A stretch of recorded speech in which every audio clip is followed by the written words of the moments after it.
My name is Pamela Mayo, usually called Pam. I live in a terrace house in Dorchester, and I was born in 1929. Pam, born in 1929, so Yes. tell me what it was like growing up in Dorchester. I know you had one brother and two sisters. My early childhood was very happy. We were a happy family, and we played a lot with the other children that lived in the road. And we could go up to what we call the Old Poundbury very often, playing and watching the trains go by, because at the end of the terrace road there was the Great Western railway station, and of course we used to have all the steam trains in those days, and there used to be a long tunnel for the trains to go through one end and come out the other end of Poundbury. So we would all be waiting over the other end for the train to come out, and the driver would always call the signal and wave to us, which was very good. And we used to play up there most of the day, because there was no worries about where children were. In those days, everything was so safe. Everyone's door was open. But if we were ever late coming home, my mother would be standing there on the pavement waiting for my brother and I. And as we walked indoors, we had a little smack on the back of our legs for being late. And I often wonder how we knew what the time was when we were playing. But I think we were so used to the times of the trains that we took it from there, which was very good.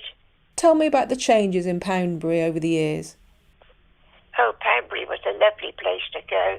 It's called the Old Poundbury, because now, of course, we've got a new Poundbury estate for Prince Charles, for Duchy of Cornwall. But the Old Poundbury was a lovely place to go.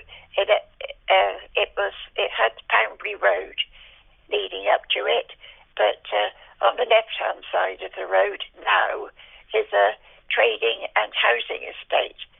But on the right-hand side, it's not too bad. As you go up the hill, you go through a big gate, and it's all green everywhere, like it always used to be. And it was a lovely place to play, and we're quite high up, really. We could look over the keep and the barracks, and of course our terrace houses. We could look over because we were up so high, and it was a lovely place. I wish it was still green like it used to be. With this railway tunnel, I remember one time my father took me and my brother on the train to go to Wales to visit his parents, and all of a sudden we were stuck in the middle of the tunnel.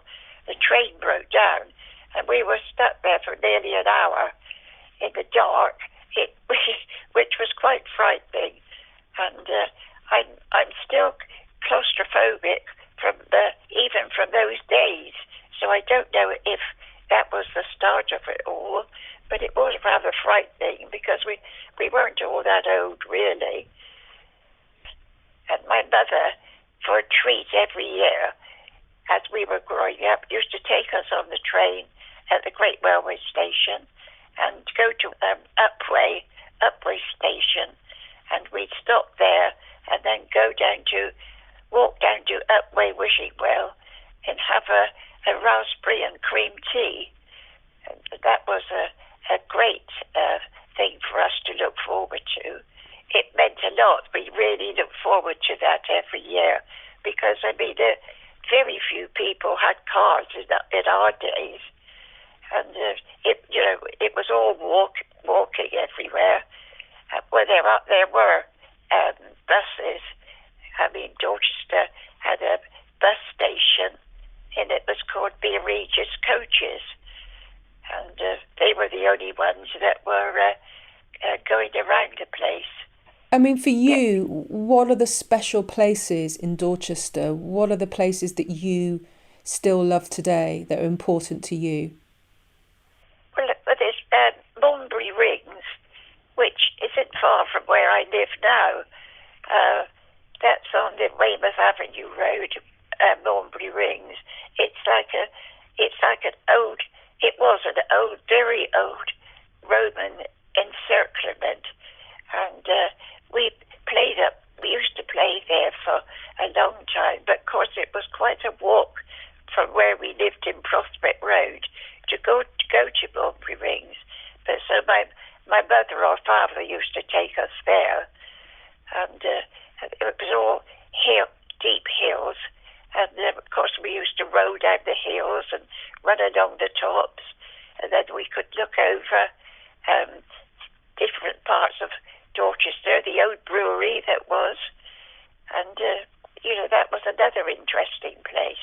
Young people today probably will find this hard to believe, but around 8 or 9, you and your siblings, you shared a bike, and that was Yes, great excitement. Tell me about that, Pam.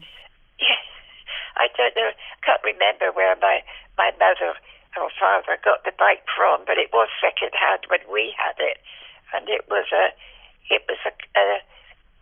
class as a ladies or a girls' bike, and we had to us three daughters had to not daughters, my sisters and I had to share that bike, but it was a big thing for us to have a bicycle, even if we had to share it. And what did it mean to you and your brother and your sister at the time to have that bike? Oh, marvellous. I mean, my brother didn't use it all that much because he used to say, oh, that's a girl's bike. But he never had one. But, of course, we did let him have a couple of rides on it. But, yes, something like that, it meant a lot to us. And you mentioned that people didn't have cars in those days, and I know for you one of the most exciting things that you used to do each year was to travel down to Devon to see your aunt, and I know that how you travelled down there was always quite exciting for you. Tell me about that, Pam.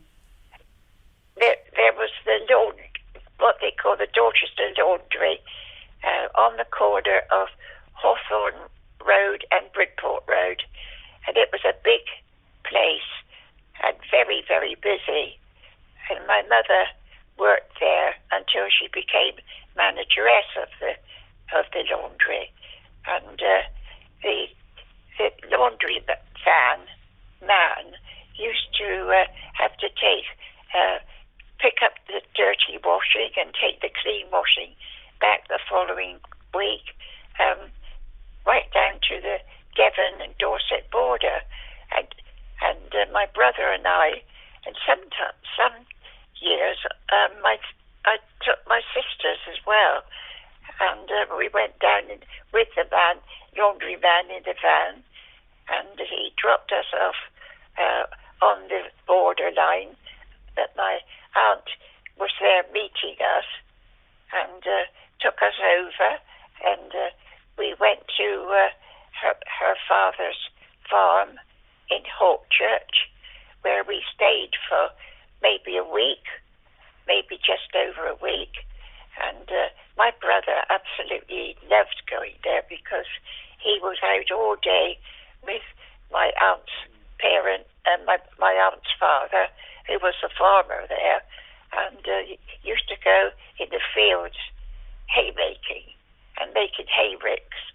And of course, me and my elders, my next sister, we helped the aunt make lunches for the people working there, and they'd sit up on the hay bales and sit down and have their maybe a beer or a drink of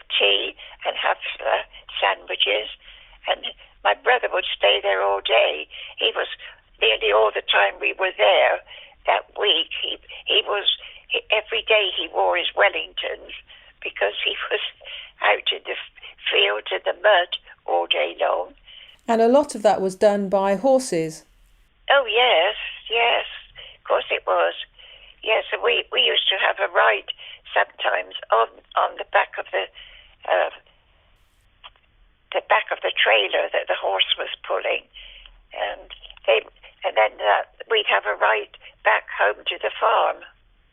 Once a year, we went to Weymouth because if we attended Sunday school regularly, we would get a point every time we went. If we had enough points, we could go down for a little trip once a year on a coach, and probably Beeridge's coaches, and they take us round to the back of the road by Alexandra Gardens. There used to be a Baptist church hall, and we used to go in there for a bun and a cup of tea. That was our little treat. And then we'd be driven back home again. So that was once a year, but that was the only time we could go to Weymouth. And of course, also at the time, there were a lot of soldiers and their equipment down there, right along the pier and everything, waiting for the ships to take them over to D-Day or France or whatever. There was hundreds of them all lined up waiting. Now, when you get older, you think about these things, and you think how sad it was that so many of them never came back. And when you think about those war years, I mean, you were sort of quite young, going into your teens as well. I was 10 when the war broke out. And what was that experience like for you as a young girl and then a teenager? Well, it was rather frightening in a way because we didn't know what was happening. Everything was altered. We had to dig a shelter in our back gardens, which was called an Anderson shelter, and it was like a deep hole that you could get down into, and it was covered with corrugated iron sheets. And then we had another shelter in our front rooms called the Morrison shelter, and that was like a huge big cage. It wasn't very tall, but whenever the siren went, we all had to come and crawl inside with our pillows or cushions or whatever, and to stay in there until the all clear siren went, that we could come out. Every day was a day for different chores. Mondays was always washing day, and we had in the small kitchen in the corner we had a brick copper, and we used to fill that up with water overnight so that it would heat up with a fire underneath and heat the water up. But then in the morning, when we after breakfast, we were out there emptying the water into the tin bath, which was brought in from the outside, and put in. The tin bath was put on the old kitchen table with the water in there, and the washing was done with, we washed with Sunlight soap. We never had any detergents or anything like that. It was all Sunlight soap, great big bars, and we had to wash the clothes with that. And then when it was washed, although some of it, if it was grubby, we had a board, and we had a brush, and we covered the brush with soap and put whatever garment on the scrubbing board, and then it would be scrubbed, then put back in the bath. And then after that, for water out, soapy water, put in the cold water, and for the white clothes, we used to put in what they used to call a dolly blue bag, and it was like a muslin bag, and inside was a lump of, I don't really know what it was. It was just a lump of, looked like a lump of starch or something, and it was coloured blue. And of course, we put that in the cold water, and the water would turn blue. But that was supposed to make the white, and it did. And anyway, that was all done and put through the mangle. We had the old-fashioned mangle where you had to turn the handle. A lot of hard work. I know. And then put in the bath, take it up the garden to hang up on the line. And even in those days, I could see that washing, and it was as clean as anything. And that took all day. And then the bath was emptied and taken out into the yard to hang on a nail attached to the wall. And of course, the toilet was outside in the corner of the yard. And it wasn't very pleasant having to go out there in the cold in the winter. And of course, we never had toilet rolls. We had the newspaper, and we used to have the paper, and we used to have to break it up into squares until we had a bundle, and then we bore a hole in the corner of the squares, then put some string through and tie it onto a nail on the wall in the toilet, and that was our toilet paper. I only just passed the 11 plus exam to go to girls' grammar school. It was called Dorchester Grammar School for Girls, and our uniform colour was green, a dark green. It's a bit of a struggle for me because I wasn't all that brainy, but anyway, that was our school time. And when I left school at 15, I had to look for a job, and I found a job as a GPO, that's General Post Office, telephonist. And of course, we had to go away to learn how to be a telephonist and that, and pass exams before we could work in Dorchester. So me and 3 other girls were lodged at a house in Boscombe near Bournemouth, because Boscombe Exchange, that's where we had to go to learn our job. And we stayed with a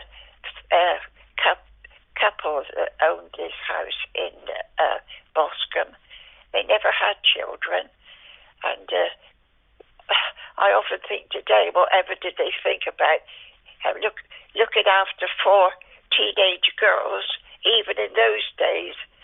But they were very old. It was very clean, and they were very, very nice couple. But they were rather, I suppose you'd say, religious in their way. And he used to play the piano, and she used to sing. So. And she used to sing a song which used to make you laugh a little bit. Tell me about. Yes, that's right. They used to make us 4 girls stand round the piano and listen. And one of their favourite songs was "Come Into the Garden Maud," and it was so old-fashioned, even in those days.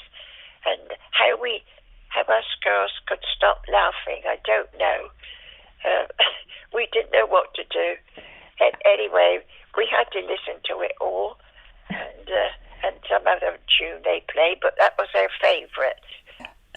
Pam, if we can talk about the time that you worked as a telephonist, because I know that was quite a special time for you, and you did enjoy working in Dorchester. Tell me, and that was in the early 60s, tell me a little bit about the work that you did and why you enjoyed it so much. Oh, yes.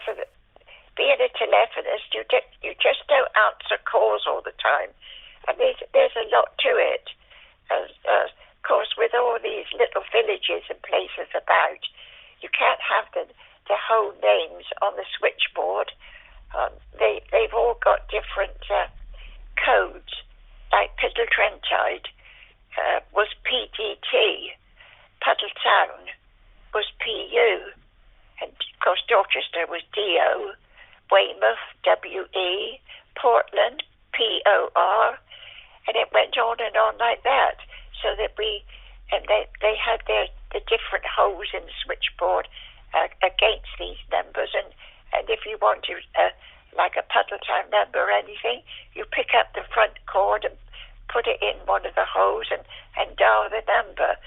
We all had dials in front of us, and then we had to see what number we had to dial before we could dial the number. And we all had a dialing pencil. We all had a pencil with a little round black knob on the end, so that you could put that knob into the dial on the in front of you and dial what number you wanted. Yeah, it was in New Street at the top story, and right at the top, which is now turned into flats, and the very top of it is gardens.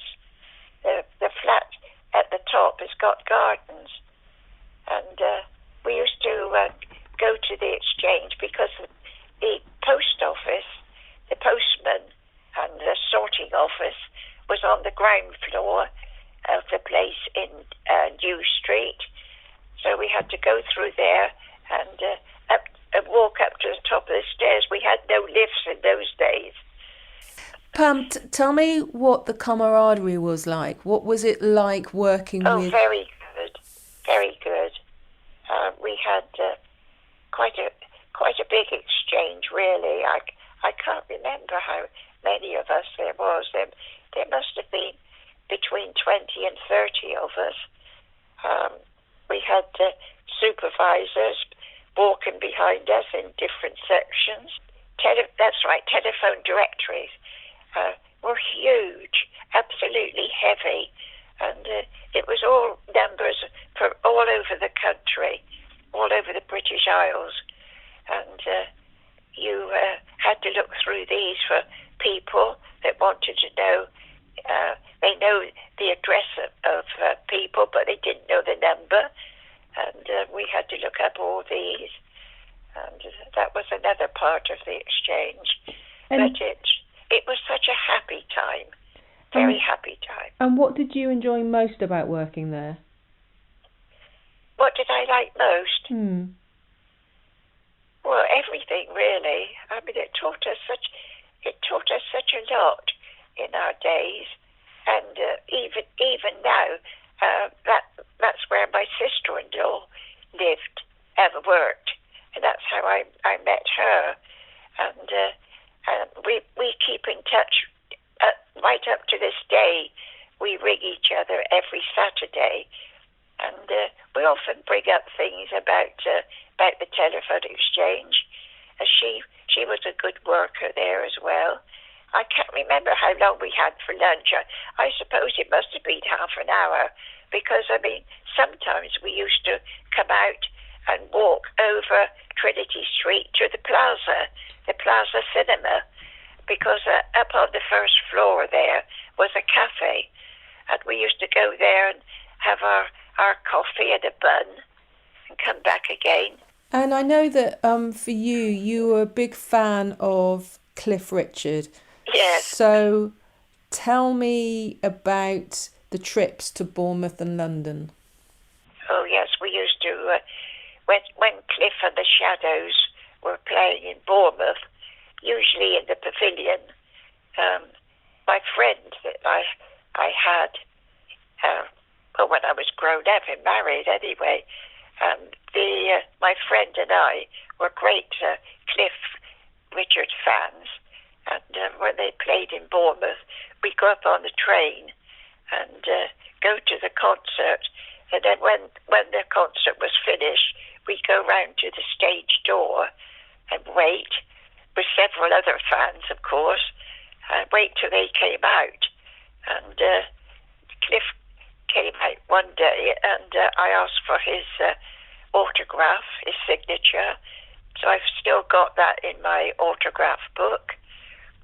And he, at the time, I was wearing a jacket with a fur collar, and he admired my coat, which made me feel very proud. One time, Cliff of the Shadows had a concert in London in the Palladium. So my friend and I went up to London for the day and watched this concert in the afternoon, and then came back on the train. Well, I really don't know how we found our way there, to be quite honest, because being dropped off at London Waterloo Station, I mean, I can't think how we found out unless we asked someone or got a written direction place how to get to the Palladium. But that's all we did. We just went to the Palladium and watched the concert and back again. And what was the atmosphere like in the concert in the 60s? Because that would have been... very good. Very good. Shouting and singing and standing up and waving your hands. It sounds rather crazy, really, but we thoroughly enjoyed it. You're Dorchester born and bred, Dorset born and bred. Tell me why you love the county of Dorset so much. What is it about? I don't really know, to be quite honest. I never want to move from Dorchester. It's such a lovely county town. And of course, with these encircled with these avenues of trees, they used to say that during the war, when the planes, well, some of the like German planes were flying over, they couldn't actually see many of the buildings because all these trees were in green, green leaf, and they could hardly see any of the actual centre of the towns. So that was quite a safeguard for us. But I love Dorchester. I really do. Although it's altered in a lot of ways, it's still Dorchester to me. And of course, when these soldiers were here, they used to have their what do they call it? The sergeant major used to be out in the middle of the barrack square, and soldiers would do their daily routine. And I mean, living in Prospect Road, we could even hear the voice of the sergeant major shouting at them and know what to do, and telling them left, right, and things like that. It was amazing, really. Tell me how you have been coping since the COVID pandemic started back in March. Oh, yes, that's right. Of course, here on my own, I mean, I saw my daughter only last week. I hadn't seen her since March because she's got an invalid husband, and of course she's really wants to stay closed in because we didn't want him to have to catch the germ. I mean, luckily, we're very lucky. None of us so far. We've all been safe, and what I've been doing is I do a lot of puzzles, not jigsaw puzzles, puzzles in the paper. Word search is one of my favourite things, and I try to do crosswords in the papers every day. And the garden, I've got quite a long garden, and I love gardening. So in the nice weather, I've been out in the garden most of the day. What's it been like for you to talk to me today, to be interviewed? Oh, it's been quite interesting because I suppose I do talk quite a lot, and in fact, when I'm here on my own, I talk to myself. And why do you think it's important to talk about these memories? Oh, you mustn't forget them. I do talk about them to my grandchildren, because I've got such a lot of grandchildren and great grandchildren that I do bring up stories of different things like that. And why is it important to tell the stories, do you think? Well, I think everybody really, if we were growing up during the war and things like that, I think they should be told, what everyone went through, but everyone managed and everyone helped everyone else. And we were so lucky, really, that, we weren't actually bombed on Dorchester at all. Very lucky. It's been lovely talking to you today, Pam. I love talking to you. You've been very kind to me and very helpful. Well, it's been I don't think I could have done it completely on my own. No. It's been a real pleasure talking to you.